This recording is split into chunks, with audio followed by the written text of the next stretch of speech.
melanjutkan materi kita yang kita bahas beberapa waktu yang lalu ya, tentang materi dan perubahannya. Nah, beberapa waktu yang lalu kita telah membahas tentang zat, tentang unsur, tentang senyawa. Dan hari ini bagi kelanjutan materi kita akan membahas secara spesifik tentang yang namanya materi asam basa dan zat yang netral. Nah, kita membahas materi ini pada hari ini kita hubungkan dengan yang namanya bagaimanakah apa yang kita bahas itu berhubungan dengan yang namanya kecerdasan artifisial, kecerdasan buatan ya. Kita menghubungkannya pada yang namanya AI sekarang. Karena anak-anak kami dengar apa AI? Sekarang teknologi itu nggak bisa lepas dari kehidupan kita. Dasar-dasar komputasi atau AI itu yang pertama adalah ada yang namanya berpikir komputasional. Yang berpikir komputasional menggunakan prinsip-prinsip atau dasar-dasar yang berdasarkan komputer. Ya, kita bisa, kalau kamu cari tahu informasi sekarang itu bagaimanakah asam itu bisa, ya, dari buku, dari internet, dari GPT, ya kan, dari Google.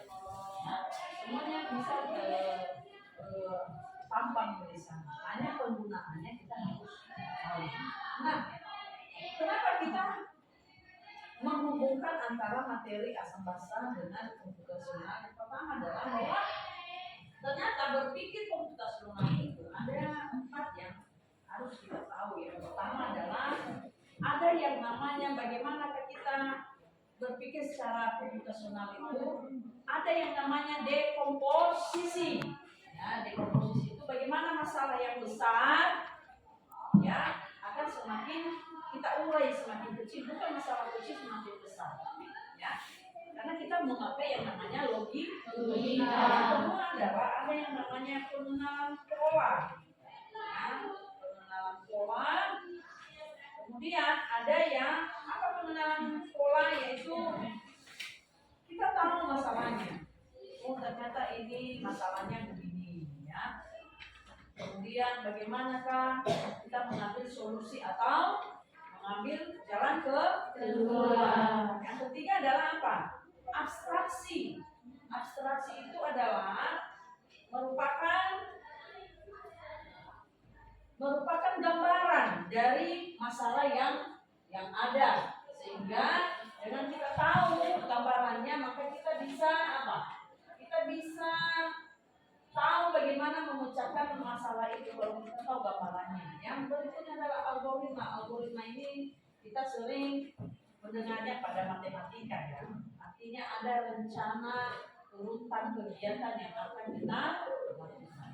Nah, kita akan mempraktekkan itu pada yang namanya materi asam, asam dan basa. Ya. Itu menganalisis sifat asam, basa dan garam serta perubahan yang terjadi. Kalau misalnya Ibu tadi sudah menjelaskan mendekomposisinya. Ya, dekomposisi itu artinya dari masalah yang besar kita memperkecil masalah. Nah, kalau masalah besar tadi asam, basa dan garam itu yang perlu kita teliti. Lalu kita menyederhanakannya dengan pertanyaan, bagaimana sifat asam itu? Bagaimana sifat basa itu? Bagaimana sifat garam itu? Minggu depan kita akan membawa ya, anak-anak kami nanti membawa yang namanya asam. Ya, apa aja yang terkandung asam itu. Kemudian basa. Kemudian garam udah tahu ya? Nanti kita bagi kelompok. Bagaimanakah asam, basa, garam itu kita menentukannya melalui kertas lakmus. Ya, kertas lakmus itu di situ nanti kita tahu perubahan warna misalnya. Ya, ada perubahan warna situ. Oh, ini ternyata ini asam, ini basa dan garam. Kemudian di situ kita mengenal pola, ya, atau pattern recognition. Dari hasil percobaan itu nanti kita bisa menentukan asam, basa, dan garam, ya. Nah, berikutnya ada abstraksi mengidentifikasi informasi terpenting, ya, membuat model sederhana bagaimana kita bisa menentukan itu. Kemudian ada langkah-langkahnya, itu namanya algoritma. Inilah hubungan antara berpikir komputasional dengan materi yang dipelajari. Jadi bukan hanya khusus jurusan komputer, informatika komputer, kita tentang teknologi ini bisa kita menggunakan. Kenyataannya berpikir komputasional ini sudah kita lakukan sebenarnya pada kehidupan sehari-hari. Kita sudah mempraktekannya. Hanya selama ini kita tidak bisa yang mengelompokkannya. Bahwa ini ternyata ini berpikir secara logis atau berpikir secara komputasional. Nah, tentang asam. Apa itu asam? Sebelum kita lanjutkan, silakan dulu simak video berikutnya. Ya. Ada yang namanya asam, pernah menderita asam lambung? Pernah ya. Nah, ini dia yang namanya penyakit mah atau penyakit asam lambung. Ya. Silakan disimak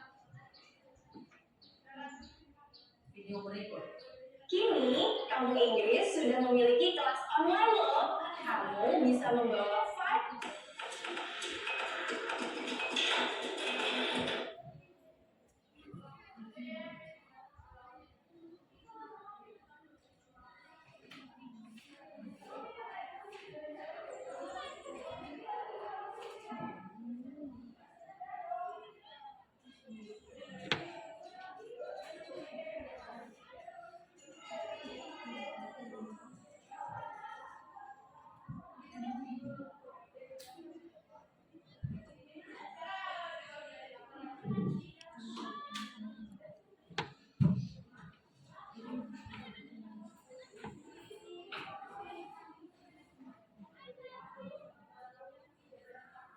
Sehingga kamu mendengar Indonesia mengeluh.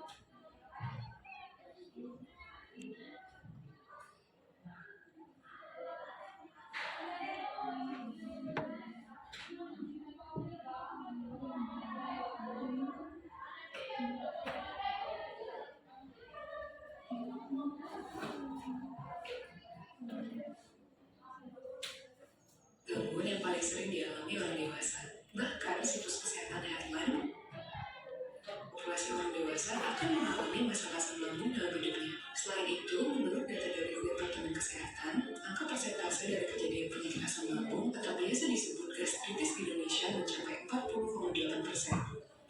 Asam lambung yang dalam istilah medis memiliki nama gastroesophageal reflux disease atau disingkat GERD ini sebenarnya adalah masalah yang terjadi pada pencernaan. GERD ini diartikan sebagai gangguan yang membuat makanan dan asam lambung perut naik kembali ke saluran esofagus. Namun, masih terdapat beberapa orang yang miskonsepsi bahwa GERD itu sama dengan MAH.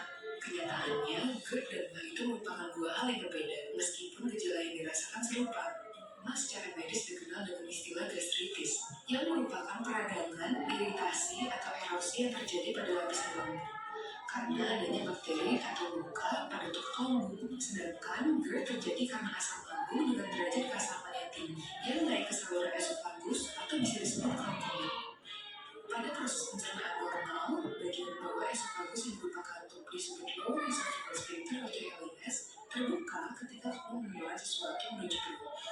Setelah makanan masuk, secara otomatis waktu tersebut akan kembali menutup untuk mencegah makanan dan isi dari dalam lambung naik kembali menuju kerongkongan. Sedangkan saat seseorang mengalami asam lambung, LES yang seharusnya menjadi kartu untuk menahan makanan kembali ke saluran esofagus mundur, sehingga gangguan asam lambung itu terjadi karena LES yang lemah dan sulit untuk melekat kembali. Akibatnya timbullah sensasi nyeri ulu hati yang terasa panas seperti terbakar, juga pada tenggorokan atau heartburn, serta rasa asam pada tubuh. Gangguan asam lambung ini terjadi karena gaya hidup seseorang. Terdapat beberapa faktor yang menjadi pemicu asam lambung. Di antaranya pola konsumsi makanan, kebiasaan merokok, dan stres. Yang pertama, pola konsumsi makanan dapat menjadi salah satu faktor pemicu asam lambung. Terdapat beberapa bahan makanan yang harus dihindari karena menjadi pemicu asam lambung.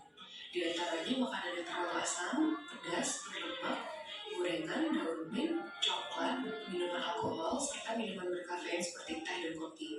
Hal ini dikarenakan makanan tersebut dapat merelaksasikan cincin otot atau alias, sehingga menjadi kendur yang menyebabkan asam lambung menjadi naik. Faktor kedua adalah merokok. Kandungan nikotin yang terdapat di dalam rokok juga menyebabkan cincin otot atau alias menjadi kendur, sehingga menjadi pemicu hal tersebut. Faktor ketiga adalah stres. Stres dapat menyebabkan perubahan pada otak yang memicu reseptor rasa sakit, yang kemudian membuat seseorang secara fisik lebih sensitif terhadap sedikit peningkatan kadar asam. Stres juga dapat menguras produksi zat yang disebut prostaglandin, yang biasanya melindungi perut dari efek asam. Berdasarkan pernyataan Dr. Rabinu dalam acara webinar bertema Kupas Tuntas Penyakit Asam Lambung, terdapat sebuah penelitian yang menunjukkan bahwa stres merupakan faktor terbesar dan terburuk gejala GERD, yaitu hampir 50%. Sebuah studi yang diterbitkan Elementary Pharmacology and Therapeutics pada tahun 2007 pun menemukan bahwa orang-orang yang sering merasa cemas beresiko 2-4 kali terkena GERD. Selain itu, kondisi stres juga memicu otak seseorang untuk menginginkan sesuatu yang membuat nyaman. Salah satunya adalah memakan makanan yang enak walaupun tidak sehat, sehingga stres memicu perubahan pola konsumsi seseorang dan menjadi pemicu naiknya asam lambung. Kondisi stres ini juga dapat kamu lihat di episode FYI sebelumnya. Saat seseorang mengalami gangguan asam lambung, orang tersebut cenderung akan merasakan rasa terbakar di daerah dada, mual, nyeri lambung, sesak napas, kehilangan nafsu makan, serta mulut terasa pahit dan mengeluarkan bau tidak sedap. Perasaan tidak nyaman itu akan terus berlanjut bila tidak segera ditangani. Oleh karena itu, inilah beberapa tips pencegahan terhadap GERD, yaitu kurangilah makanan ataupun gaya hidup yang dapat memicu terjadinya gangguan asam lambung. Hindarilah mengkonsumsi makanan yang dapat menjadi pemicu. Buatlah jam makan atau pola makan yang teratur. Hindari ngemil dan makan di malam hari sebelum tidur, serta mengunyah secara perlahan juga baik untuk proses pencernaan, karena dapat membantu lambung untuk tidak bekerja secara berlebih dalam mencerna makanan. Apalagi jika makanan yang dikonsumsi bertekstur keras. Hindari juga kebiasaan berbaring sehabis makan, karena hal tersebut dapat membuat makanan naik kembali ke kerongkongan dan menyebabkan asam lambung naik. Kemudian hindari memakai pakaian yang terlalu ketat, terutama di bagian perut, karena beresiko menekan katup kerongkongan bagian bawah.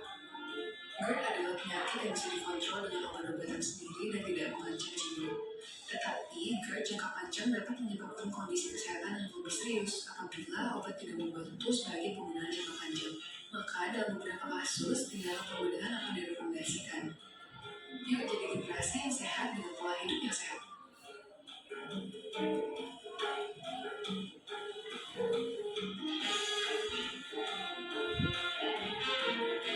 Baik, sudah tahu apa yang menjadi masalah ya dari video yang sudah kita lihat, kita simak. Sekarang kita bentuk kelompok. Ini masing-masing ada 4 maka 4 kelompok aja kita bentuk.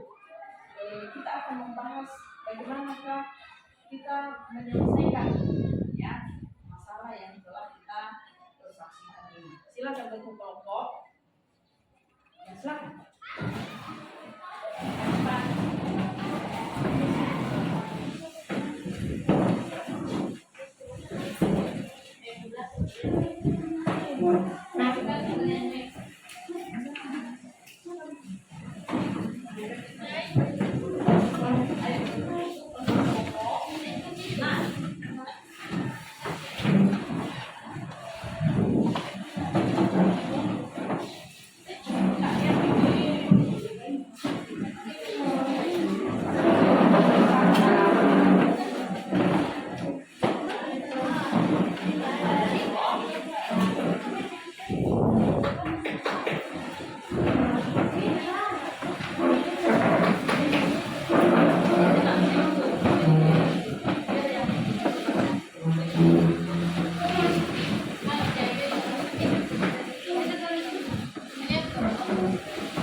yang besar, bagaimana kita menemukan memproduksi masalah-masalah itu. Ya, sebenarnya itu tadi GERD.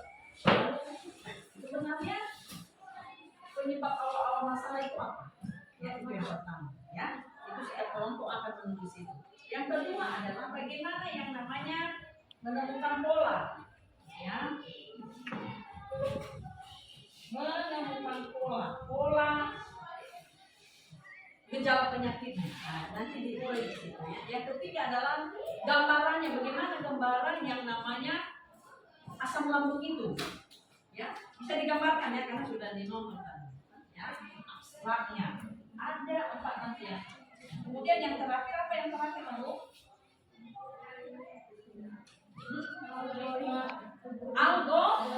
Langkah-langkah solusi yang akan dilakukan oleh seseorang telah terdiagnosa.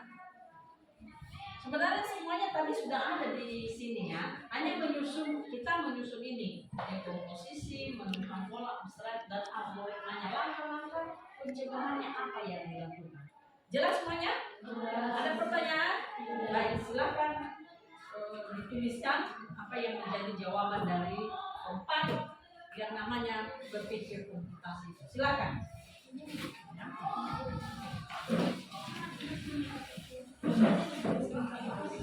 Iya, saling bertanya.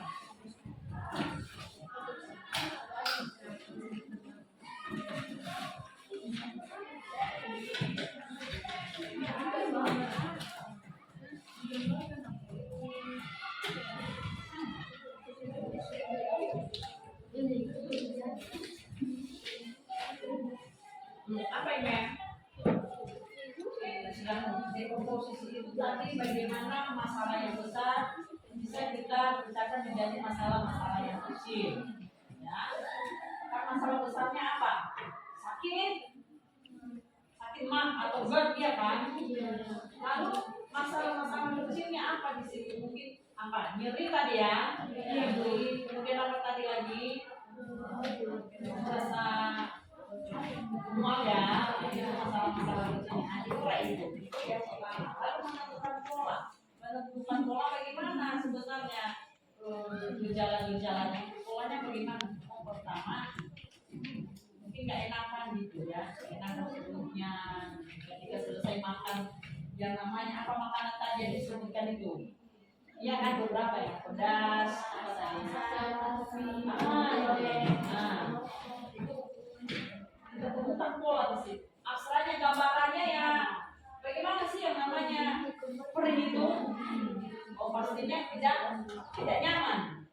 Dibesarkan ya abstraknya, gambarannya macam mana ini kalau disebutkan dengan penyakit asam lambung. Lalu algoritmanya langkah-langkah mencegah.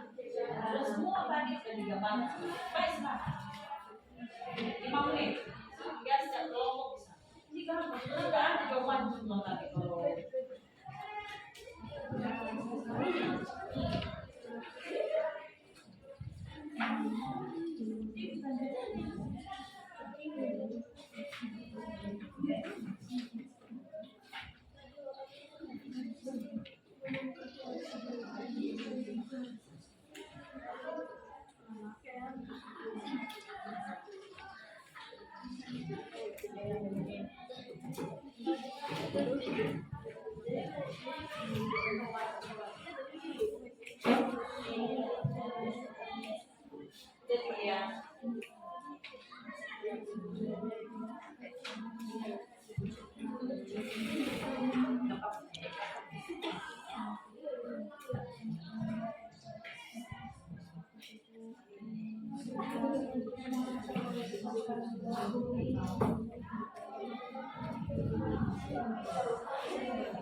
bagaimana? Udah selesai diskusinya? Nah, kita akan membahas tentang bagaimana kan mengurai masalah secara berpikir komputasional. Yang pertama rekonstruksi, kemudian badan pengenaan untuk menemukan pola berpikir abstrak dan bagaimana berpikir secara algoritma. Kita bagi pembahasan aja. Kelompok satu yang ini nanti akan membahas bagaimana dekomposisi dari masalah yang telah kita saksikan bersama. Silakan kelompok satu. Siapa yang bisa memberikan pendapat? Ya, baik. Menurut saya dekomposisi dari video yang telah kami tonton tadi itu berbicara tentang perbedaan mark dan GERD, yang dimana mark ditandai dengan nyeri ataupun tidak nyaman di perut bagian atas atau di bagian ulu hati, sedangkan GERD ditandai dengan asam atau pahit di mulut, mual, muntah, perut kembung dan lain-lain. Ternyata penyakit asam lambung itu dibagi menjadi dua. Jadi bukan hanya masalah yang besar asam lambung itu. Jadi harus ada diagnosa selanjutnya ya. Pertama tadi ada yang namanya rheuma, yang kedua adalah GERD. Dan itu merupakan masalah yang berbeda ya. Ada ciri-ciri yang berbeda. Baik, itu kelompok satu, berikan tepuk tangan dulu. Kelompok dua, ya, menemukan atau ya mendapatkan pola. Silakan kelompok dua, siapa yang bisa memberikan? Baik, silakan. Bagian kedua yaitu menemukan pola pada asam lambung. Yang bisa kami temukan atau pendapat kami yaitu satu, seperti pola makan yang tidak teratur, memakan makanan yang pedas, berminyak, berlemak, asam terlalu manis. Dua, bikin mual. Tiga, kehilangan nafsu makan. Empat, nyeri. Dan kelima, rasa asam di mulut. Enam, sakit mengolah makanan. Dan ketujuh, sesak nafas. Jadi sudah dapatkan pola kenapa bisa terjadi itu ya. Kalau kelompok satu ciri-cirinya tadi, bagaimana membedakan ini penyebabnya. Baik, berikan tepuk tangan untuk kelompok dua. Ya, Ketiga itu abstraksi. GERD atau asam lambung menjadi lemak kelemahan, nikotin, dan stres. Pada pola makan yang mempengaruhi asam lambung pertama menurunkan susu otot pada lambung sehingga memicu asam lambung. Dua, nikotin mempengaruhi asam lambung karena peningkatan sekresi asam lambung sehingga melemahkan susu otot pada lambung. Tiga, stres mempengaruhi asam lambung karena perubahan pada otot beta-dalatan yang mengurangi produksi zat yang memicu asam lambung. ini lebih spesifik lagi ya, bahwa ada faktor-faktor lain yang menyebabkan adanya asam lambung. Bagaimana langkah-langkah yang dilakukan atau berpikir secara algoritma? Silakan kelompok 4. Baik, silakan. Bagian yang keempat adalah algoritma. Algoritma ini adalah langkah pencegahan dari langkah yang pertama, kurangi makanan yang memicu adanya asam lambung. Yang kedua, jaga pola makan.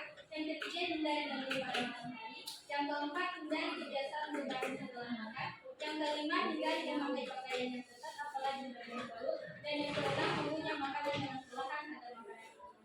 Baik, itu sudah ditemukan yang namanya bagaimana berpikir secara algoritma. Ternyata berpikir komputasi itu bisa kita temukan dalam kehidupan sehari-hari. Ya, nah, pertemuan sekali lagi anak-anak kami bawa apa ya? Kertas lakmus, kemudian bahan-bahan asam, basa, dan garam. Bahan asam, misalnya jeruk, pokoknya bahan-bahan yang ada di rumah. Buat nanti kita akan teliti. Ya, di sini ini pasti kelompok yang sama ya. Minggu depan kita akan laksanakan itu. Apa perbedaan asam, basa, dan garam? Ibu nggak usah dulu jelaskan. Nanti cari referensi atau materi yang apa ya? Yang membahas tentang asam, basa, dan garam. Masih memakai kelompok yang sama. Ya, baik, kembali ke tempat. Demikian